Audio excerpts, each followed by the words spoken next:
নমস্কার, আমি রুদ্রাণী মুখার্জি। আজ কবিগুরু রবীন্দ্রনাথ ঠাকুরের জন্মবার্ষিকী উপলক্ষে আমার নিবেদন তার অমূল রচনা প্রশ্ন।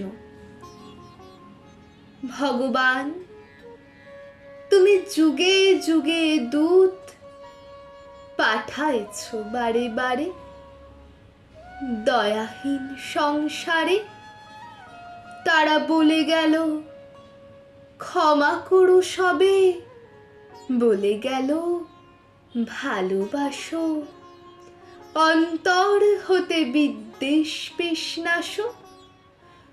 বরণীয় তারা, স্মরণীয় তারা, তবুও বাহির দ্বারে আজি দুর্দিনে ফিরানো তাদের ব্যর্থ নমস্কারে।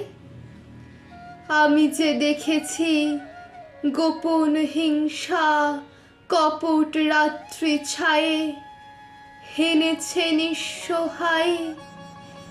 আমি যে দেখেছি প্রতিকারহীন শক্তের অপরাধে বিচারের বাণী নীরবে নিভৃতে কাঁদে। আমি যে দেখিনু তরুণ বালক উন্মাদ হয়ে ছোটে, কি যন্ত্রণায় মরেছে পাথরে নিষ্ফল মাথা কুটে।